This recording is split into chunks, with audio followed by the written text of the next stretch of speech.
ನಮಸ್ಕಾರ, ನೀವು ನೋಡ್ತಾ ಇದ್ದೀರಾ ರಿಪಬ್ಲಿಕ್ ಕನ್ನಡ. ನಾನು ಸ್ಮಿತಾ ರಂಗನಾಥ್. ಧರ್ಮಸ್ಥಳದಲ್ಲಿ ನಿಗೂಢವಾಗಿ ಶವಗಳನ್ನ ಹೂತಿಟ್ಟ ಆರೋಪ ಪ್ರಕರಣ. ನಿನ್ನೆಯ ಒಂದು ದಿನದ ಬ್ರೇಕ್ ನಂತರದಲ್ಲಿ ಇವತ್ತು ಮತ್ತೆ ಉತ್ಖನನ ಕಾರ್ಯ ಪ್ರಾರಂಭ ಆಗೋ ನಿರೀಕ್ಷೆ ಇದೆ. ಅದರಲ್ಲೂ ಮೊದಲ ಭಾಗವಾಗಿ ಈ ದೂರುದಾರಿ ಗುರುತಿಸಿದ್ದ 13 ಸ್ಥಳಗಳ ಪೈಕಿ 12 ಸ್ಥಳಗಳ ಉತ್ಖನನ ಆಗಿತ್ತು. ಅದನ್ನ ಹೊರತುಪಡಿಸಿ ಹೆಚ್ಚುವರಿಯಾಗಿ ಕೆಲ ಜಾಗಗಳನ್ನ ಕೂಡ ಈತ ಗುರುತಿಸಿದ್ದ, ಅದರ ಉತ್ಖನನ ಕೂಡ ಆಗಿತ್ತು. ಆದರೆ ಮೊದಲ ಭಾಗವಾಗಿ ಗುರುತಿಸಿದ್ದ 13 ಸ್ಪಾಟ್ಗಳ ಪೈಕಿ 13ನೇ ಜಾಗದ ಉತ್ಖನನ ಆಗಿರಲಿಲ್ಲ. ಈ 13ನೇ ಜಾಗದ ತನಿಖೆಗೆ ಜಿಪಿಆರ್ ತಂತ್ರಜ್ಞಾನದ ಬಳಕೆಯ ಅವಶ್ಯಕತೆ ಇದೆ ಅನ್ನೋ ಚರ್ಚೆ ನಡೀತಾ ಇತ್ತು. ಆದರೆ ಇವತ್ತು ಈ ಉತ್ಖನನ ಸಮರಾಂಗಣಕ್ಕೆ ಜಿಪಿಆರ್ ಎಂಟ್ರಿ ಕೊಡೋದು ಡೌಟ್ ಅಂತ ಹೇಳಲಾಗ್ತಾ ಇದೆ. ಎಸ್ಐಟಿ ಮುಖ್ಯಸ್ಥರಾದ ಪ್ರಣಬ್ ಮೊಹಂತಿ ಅವರು ಇವತ್ತು ಮಂಗಳೂರಿಗೆ ಭೇಟಿಯನ್ನ ನೀಡಬೇಕಾಗಿತ್ತು. ಆದರೆ ಆ ಕಾರ್ಯಕ್ರಮ ಕೂಡ ರದ್ದಾಗಿದೆ. ನಿಗದಿಯಂತೆ ಇವತ್ತು ಮಂಗಳೂರಿಗೆ ಆಗಮಿಸಬೇಕಾಗಿತ್ತು ಮೊಹಂತಿ ಅವರು. ಜಿಪಿಆರ್ ರಡಾರ್ ಅಲಭ್ಯತೆ ಹಿನ್ನೆಲೆಯಲ್ಲಿ ಜಿಪಿಆರ್ ತಂತ್ರಜ್ಞಾನ, ಅದು ಗ್ರೌಂಡ್ ಪೆನೆಟ್ರೇಟಿಂಗ್ ರಡಾರ್, ಅದು ಅಲಭ್ಯ ಇರೋ ಹಿನ್ನೆಲೆಯಲ್ಲಿ ಈ ಭೇಟಿಯನ್ನ ರದ್ದುಪಡಿಸಲಾಗಿದೆ. 13ನೇ ಸ್ಥಳದಲ್ಲಿ ಜಿಪಿಆರ್ ಬಳಕೆ ಆಗಬೇಕು. ಇನ್ನೂ ಕೂಡ ಅಸ್ಪಷ್ಟವಾಗಿದೆ ನಿಗೂಢ ವ್ಯಕ್ತಿ ತೋರಿಸದ ಆ 13ನೇ ಜಾಗದ ರಹಸ್ಯ. ಇವತ್ತು ಈ ಶೋಧ ಕಾರ್ಯವನ್ನ ನಡೆಸೋದು ಬಹುತೇಕ ಡೌಟ್ಫುಲ್. ಕಾರ್ಮಿಕರನ್ನ ಬಳಸಿ ಉತ್ಖನನ ಮಾಡುವ ಸಾಧ್ಯತೆ ಇದೆ. ಜಿಪಿಆರ್ ಅಂತೂ ಇವತ್ತು ಅಲಭ್ಯ. ಹೀಗಾಗಿ 13ನೇ ಜಾಗದಲ್ಲಿ ಇವತ್ತು ತನಿಖೆಯನ್ನ ಮಾಡಲೇಬೇಕು ಅಂತಾದ್ರೂ ಕೂಡ ಮ್ಯಾನ್ಯುಯಲ್ ಆಗಿ, ಅಂದ್ರೆ ಕಾರ್ಮಿಕರನ್ನ ಬಳಸಿಕೊಂಡೇ ಉತ್ಖನನ ಕಾರ್ಯಕ್ಕೆ ಮುಂದಾಗುವ ಸಾಧ್ಯತೆ ಇದೆ.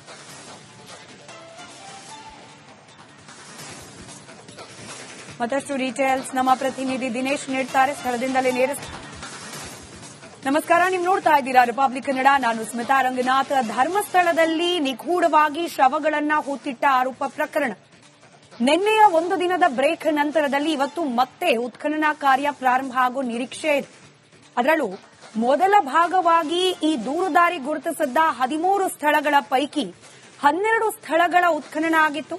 ಅದನ್ನ ಹೊರತುಪಡಿಸಿ ಹೆಚ್ಚುವರಿಯಾಗಿ ಕೆಲ ಜಾಗಗಳನ್ನ ಕೂಡ ಈತ ಗುರುತಿಸಿದ್ದ, ಅದರ ಉತ್ಖನನ ಕೂಡ ಆಗಿತ್ತು. ಆದರೆ ಮೊದಲ ಭಾಗವಾಗಿ ಗುರುತಿಸಿದ್ದ 13 ಸ್ಪಾಟ್ಗಳ ಪೈಕಿ 13ನೇ ಜಾಗದ ಉತ್ಖನನ ಆಗಿರಲಿಲ್ಲ. ಈ 13ನೇ ಜಾಗದ ತನಿಖೆಗೆ ಜಿಪಿಆರ್ ತಂತ್ರಜ್ಞಾನದ ಬಳಕೆಯ ಅವಶ್ಯಕತೆ ಇದೆ ಅನ್ನೋ ಚರ್ಚೆ ನಡೀತಾ ಇತ್ತು. ಆದರೆ ಇವತ್ತು ಈ ಉತ್ಖನನ ಸಮರಾಂಗಣಕ್ಕೆ ಜಿಪಿಆರ್ ಎಂಟ್ರಿ ಕೊಡೋದು ಡೌಟ್ ಅಂತ ಹೇಳಲಾಗ್ತಾ ಇದೆ. ಎಸ್ಐಟಿ ಮುಖ್ಯಸ್ಥರಾದ ಪ್ರಣಬ್ ಮೊಹಂತಿ ಅವರು ಇವತ್ತು ಮಂಗಳೂರಿಗೆ ಭೇಟಿಯನ್ನ ನೀಡಬೇಕಾಗಿತ್ತು. ಆದರೆ ಆ ಕಾರ್ಯಕ್ರಮ ಕೂಡ ರದ್ದಾಗಿದೆ. ನಿಗದಿಯಂತೆ ಇವತ್ತು ಮಂಗಳೂರಿಗೆ ಆಗಮಿಸಬೇಕಾಗಿತ್ತು ಮೊಹಂತಿ ಅವರು. ಜಿಪಿಆರ್ ರಡಾರ್ ಅಲಭ್ಯತೆ ಹಿನ್ನೆಲೆಯಲ್ಲಿ ಜಿಪಿಆರ್ ತಂತ್ರಜ್ಞಾನ, ಅದು ಗ್ರೌಂಡ್ ಪೆನೆಟ್ರೇಟಿಂಗ್ ರಡಾರ್, ಅದು ಅಲಭ್ಯ ಇರೋ ಹಿನ್ನೆಲೆಯಲ್ಲಿ ಈ ಭೇಟಿಯನ್ನ ರದ್ದುಪಡಿಸಲಾಗಿದೆ. 13ನೇ ಸ್ಥಳದಲ್ಲಿ ಜಿಪಿಆರ್ ಬಳಕೆ ಆಗಬೇಕು. ಇನ್ನೂ ಕೂಡ ಅಸ್ಪಷ್ಟವಾಗಿದೆ ನಿಗೂಢ ವ್ಯಕ್ತಿ ತೋರಿಸದ ಆ 13ನೇ ಜಾಗದ ರಹಸ್ಯ.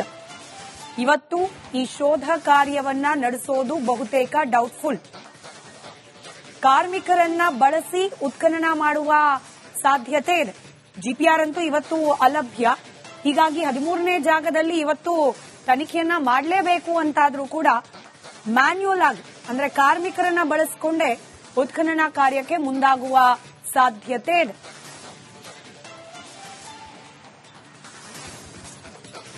ಮತ್ತಷ್ಟು ಡೀಟೇಲ್ಸ್ ನಮ್ಮ ಪ್ರತಿನಿಧಿ ದಿನೇಶ್ ನೀಡ್ತಾರೆ ಸ್ಥಳದಿಂದಲೇ ನೇರ.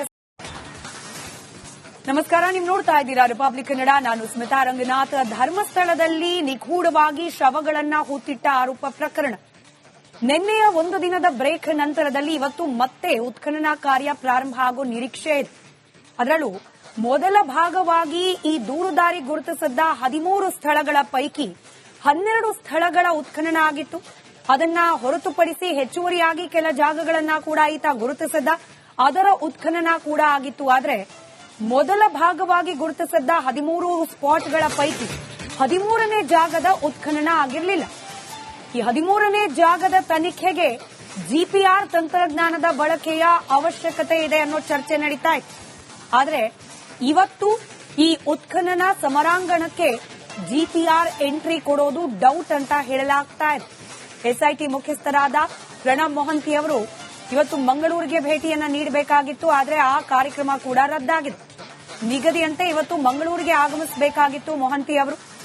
ಜಿಪಿಆರ್ ರಡಾರ್ ಅಲಭ್ಯತೆ ಹಿನ್ನೆಲೆಯಲ್ಲಿ ಜಿಪಿಆರ್ ತಂತ್ರಜ್ಞಾನ ಅದು ಗ್ರೌಂಡ್ ಪೆನೆಟ್ರೇಟಿಂಗ್ ರಡಾರ್ ಅದು ಅಲಭ್ಯ ಇರೋ ಹಿನ್ನೆಲೆಯಲ್ಲಿ ಈ ಭೇಟಿಯನ್ನ ರದ್ದುಪಡಿಸಲಾಗಿದೆ. 13ನೇ ಸ್ಥಳದಲ್ಲಿ ಜಿಪಿಆರ್ ಬಳಕೆ ಆಗಬೇಕು. ಇನ್ನೂ ಕೂಡ ಅಸ್ಪಷ್ಟವಾಗಿದೆ, ನಿಗೂಢ ವ್ಯಕ್ತಿ ತೋರಿಸದ ಆ 13ನೇ ಜಾಗದ ರಹಸ್ಯ. ಇವತ್ತು ಈ ಶೋಧ ಕಾರ್ಯವನ್ನ ನಡೆಸೋದು ಬಹುತೇಕ ಡೌಟ್ಫುಲ್. ಕಾರ್ಮಿಕರನ್ನ ಬಳಸಿ ಉತ್ಖನನ ಮಾಡುವ ಸಾಧ್ಯತೆ ಇದೆ. ಜಿಪಿಆರ್ ಅಂತೂ ಇವತ್ತು ಅಲಭ್ಯ. ಹೀಗಾಗಿ 13ನೇ ಜಾಗದಲ್ಲಿ ಇವತ್ತು ತನಿಖೆಯನ್ನ ಮಾಡಲೇಬೇಕು ಅಂತಾದ್ರೂ ಕೂಡ ಮ್ಯಾನ್ಯುಯಲ್ ಆಗಿ ಅಂದ್ರೆ ಕಾರ್ಮಿಕರನ್ನ ಬಳಸಿಕೊಂಡೇ ಉತ್ಖನನ ಕಾರ್ಯಕ್ಕೆ ಮುಂದಾಗುವ ಸಾಧ್ಯತೆ ಇದೆ.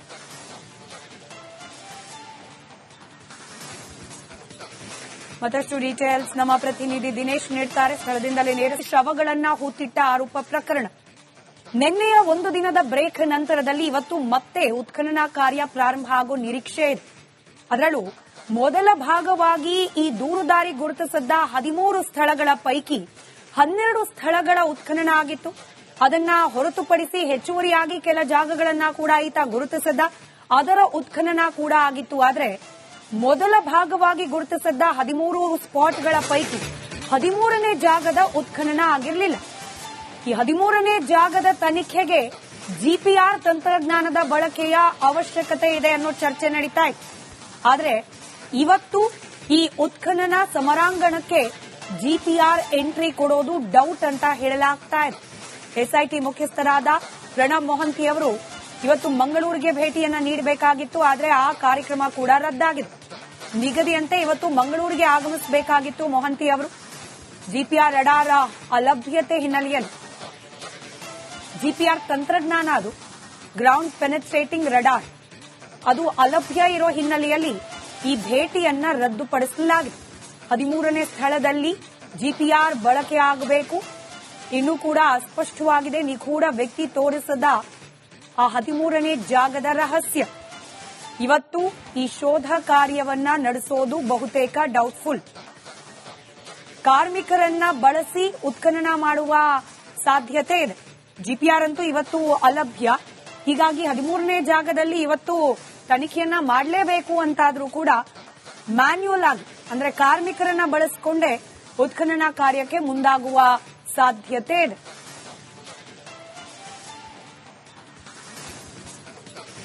ಮತ್ತಷ್ಟು ಡೀಟೇಲ್ಸ್ ನಮ್ಮ ಪ್ರತಿನಿಧಿ ದಿನೇಶ್ ನೀಡುತ್ತಾರೆ. ಸ್ಥಳದಿಂದಲೇ ನೇರ